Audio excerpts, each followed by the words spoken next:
در ضمن من احتمالاً یک کانال روی کامپیوترم، یک کامپیوتر ضعیف که خودم دارم، احتمالاً روی همون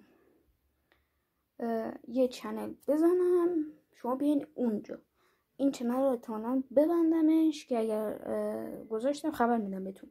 یه ویدیو میذارم که اگر خواستین میذارین همینجا ازش تو این چنل میبینین. شما میایین تو دیسکریپشن اینجا میذارمش، بعد شما میایین اون سابسکرایب میکنین و لایک.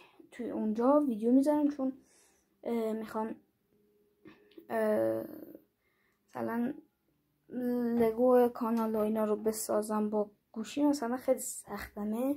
اینجا مثلا لگو کانالم اینجا اصلا خوب نیست و همچنین چنل آرتم. خب بنابراین رو لپتاپ که خیلی راحت تره ولی بازم اون هنگی داره.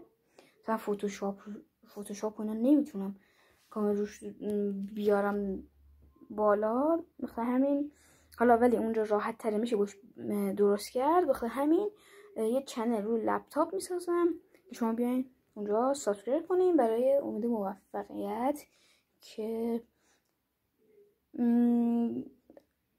باید با هم تا 10 ماه دیگه، حداقل تا 10 ماه دیگه، یعنی از 1 تا 10 ماه دیگه 1000 تا سابسکرایبر جمع کنیم که بتونیم 1000 تا سابسکرایبر جمع کنیم و که بتونیم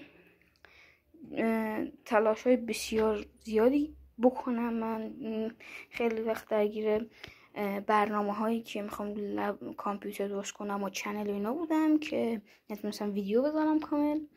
اون ولاگ هم که گفته بودم بهتون، ببخشید چون واقعا اصلا اتفاقاتی افتاد که نمیشد من روش بدید. اگر شما حمایتم کنین، با حمایت شما میتونیم به یه جایی برسیم که بهترین ویدیوهای توی یوتیوب داشته باشیم. ممنون، فعلا پیس.